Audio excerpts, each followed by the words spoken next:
नमस्कार दोस्तों, स्वागत है आपका एक बार फिर से मेरे exam channel learn to grow में, जिसे हम डेली डिस्कस करते हैं इस वेरियस वैकेंसी के बारे में।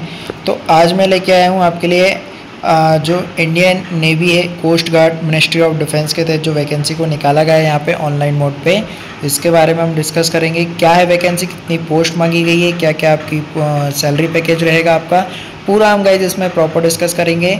तो चलिए गाइज शुभारंभ करते हैं आज की वीडियो सीरीज़ का। जैसे कि आप देख सकते हैं स्क्रीन पे, as a assistant commandant general duty technical staff यानी इंजीनियरिंग एंड इलेक्ट्रिकल या इलेक्ट्रॉनिक्स वाले जो हैं 2027 बैच के, वो यहाँ पे एलिजिबल हैं and application will be accept online mode. Second चीज़ गाइज जो बात कर लें तो 8 जुलाई से ये फॉर्म स्टार्ट हो चुके हैं, 23 जुलाई 2025 तक ये फॉर्म भराएंगे। चलिए अब हम आगे देख लेते हैं कि क्या क्या है। अगर आपको ये जो है ग्रुप ए की वैकेंसी है गजेटेड ऑफिसर की, आप इसको ऑनलाइन ही जाके सबमिट कर सकते हैं। कहाँ से? Join Indian coast guard .cdac.in पे। ठीक है। एलिजिबिलिटी क्राइटेरिया की बात कर लें तो जनरल ड्यूटी यानी जीडी की पोस्ट है, उसके लिए जो एज लिमिट है वो आपकी 21 साल से 25 साल होनी चाहिए। वो भी 1 जुलाई 2026 तक आप या तो 21 साल के हो जाने चाहिए या 25 साल के अंदर रहने चाहिए। ठीक है। जो जन्म है 1 जुलाई 2001 के बाद बाद का होना चाहिए और 30 जून 2005 से पहले का होना चाहिए। ठीक है। वही यहाँ पे जीडी के लिए अप्लाई कर सकते हैं गाइज। मेल कैंडिडेट की बात कर लें तो यहाँ पे उनके पास जो रिकॉग्नाइज्ड यूनिवर्सिटी का ग्रेजुएट होना चाहिए और 10+2 आपके पास होना चाहिए, यानी मैथमेटिक्स आपका होना चाहिए, फिजिक्स मैथमेटिक्स।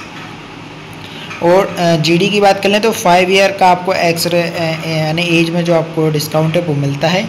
तो और टेक्निकल की हम बात कर लें, मैकेनिकल, इलेक्ट्रिकल या इलेक्ट्रॉनिक्स से जिनकी एज अभी 21 से 25 साल की है वो यहाँ पे कर सकते हैं। But we should have a engineering degree and recognised university of naval architecture.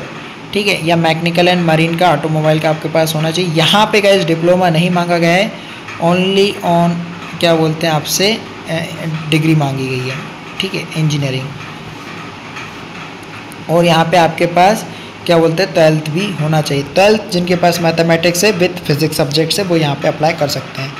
Eligibility criteria आप सभी को पता है गाइस कि SC/ST के लिए 5 साल रहता है, OBC के लिए 3 साल रहता है। तो ये आपको गाइस बताने के लिए मुझे नहीं है। जनरल ड्यूटी की बात कर लें गाइस तो टोटल 140 पोस्ट है और जो टेक्निकल स्टाफ की बात कर लें गाइस तो वो है हमारे पास 30 पोस्ट, यानी टोटल मिला के हमारे पास 170 पोस्ट पे यहाँ पे वैकेंसी को निकाला गया है। चलिए हम आगे देख लेते हैं एडिशनल एलिजिबिलिटी क्राइटेरिया। तो यहाँ पे आपके लिए कुछ भी नहीं है गाइज, ये आप सभी को पता है किस प्रकार से आपको फॉर्म को फिलअप करना रहता है और कैसे कैसे फॉर्म को फिलअप होगा।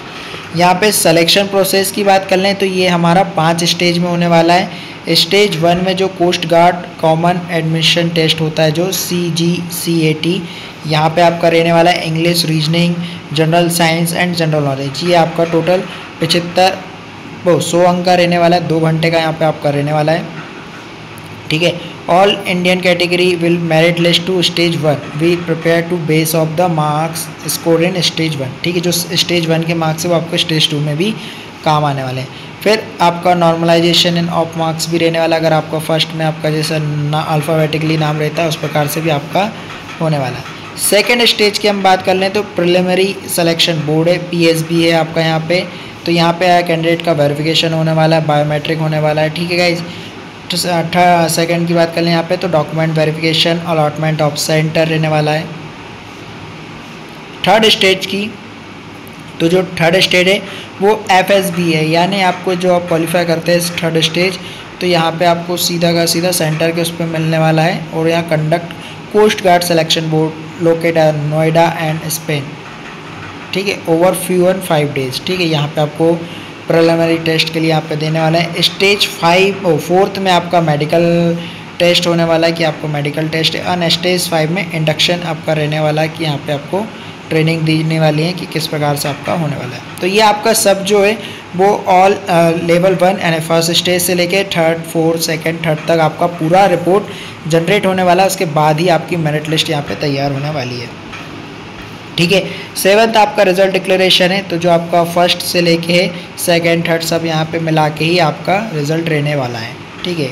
हाउ टू अप्लाई गाइज तो आप सभी को पता है, आप इसको ऑनलाइन ही अप्लाई कर सकते हैं। 8 जुलाई 2025 से फॉर्म स्टार्ट हो चुके हैं, 23 जुलाई 2025 तक इसके फॉर्म को फिलअप करा जा सकता है। इसको आपको अगर फिलअप करना है तो आप गूगल पे जाके सर्च कर सकते हैं, join Indian navy coast guard .cdac.in पे आप जाके रजिस्टर कीजिए, आपको यहाँ पे वैकेंसी मिल जाएगी। आप इसका फॉर्म को पूरा फिलअप कीजिएगा गाइस, बट केयरफुली, ठीक है, जल्दीबाजी में फॉर्म को फिलअप मत कीजिएगा, अदरवाइज फॉर्म रिजेक्ट भी आपका हो सकता है। Document to be upload in application, आप सभी को पता है किस प्रकार के आपके डॉक्यूमेंट अपलोड करने। लाइव इमेज कैप्चर, आजकल गाइस सभी एसएससी भी मांग रहा है कि आपको लाइव इमेज ही कैप्चर करनी है, तो प्लीज़ गाइस लाइव इमेज को कैप्चर करते टाइम आपका बैकग्राउंड क्लियर होना चाहिए, आपकी आँखें क्लियर दिखाई देनी चाहिए। सिग्नेचर स्कैन सिग्नेचर आपके अपलोड होने वाले, तो आप ब्लैक इंक से सिग्नेचर कीजिएगा, क्योंकि आपकी ब्लैक इंक से सिग्नेचर बिल्कुल क्लियरली में दिखता है। 10th की आपकी मार्कशीट, जो भी आपने जिस स्टेट से आपने इसको क्लियरफाई करा है वहाँ 10th की मार्कशीट एलिजिबल है, आप 10th की मार्कशीट यहाँ पर अपलोड कर सकते हैं। आइडेंटिटी प्रूफ के तौर पे आप आधार कार्ड आपका यूज़ कर सकते हैं, वोटर ID यूज़ कर सकते हैं, पैन कार्ड यूज़ कर सकते हैं, ड्राइविंग लाइसेंस जो भी आपके पास हो। सर्विस सर्टिफिकेट, अगर जो सर्विस वाले NOC वाले हैं तो वो यहाँ पे आपकी NOC लगा सकते हैं, अगर जो रिटायरमेंट वाले हैं। विजिलेंस सर्टिफिकेट है जो एक्स सर्विसमैन है उनके लिए यहाँ पे आपका डोमिसाइल सर्टिफिकेट ही अपलोड होने वाला है, क्योंकि आप जिस स्टेट से संबंधित है वो यहाँ पे होने वाला है। Resident certificate is not domicile certificate, ठीक है, ये आपका ये मूल निवासी है, आपका जाति प्रमाण पत्र नहीं मांग रहा है यहाँ पे। अगर आप कोई इस कैटेगरी से बिलोंग करते हैं तो यहाँ पे आपका जाति प्रमाण पत्र भी लगने वाला है। 10th 12th graduation, original provisional certificate of degree, category certificate अगर आपके पास है तो, NOC अगर आपका इस सर्विसमैन हो तो यहाँ पे अपलोड होने वाला है गाइस। इमेज क्वालिटी आपकी क्लियर होनी चाहिए, इनकम सर्टिफिकेट आपके पास होना चाहिए, EWS का है तो।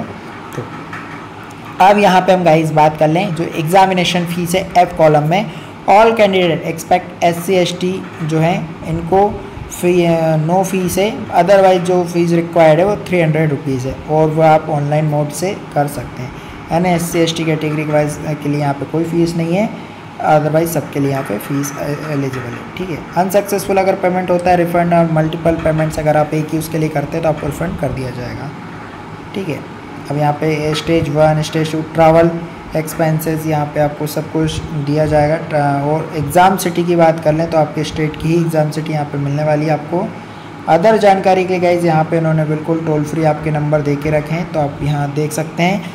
और जो सबसे बड़ी चीज़ है गाइज यहाँ पे बात कर लें जो आपका stage 1st 2nd 3rd 4th 5th जो आपका होने वाला है, तो फर्स्ट स्टेज की बात कर लें तो ये आपका होने वाला है सितंबर में, सेकंड स्टेज की बात करें तो नवंबर में, थर्ड स्टेज की बात करें तो आपका जनवरी से अक्टूबर के बीच में कभी भी हो जाएगा, एंड फोर्थ स्टेज की बात करें तो आपका मार्च में है, और फिफ्थ स्टेज की बात करें तो आपका दिसंबर में आपका कंप्लीट होने वाला है, यानी बहुत लंबी चलने वाली प्रोसेस है गाइज ये, ठीक है। तो यहाँ पे दे के रखा है।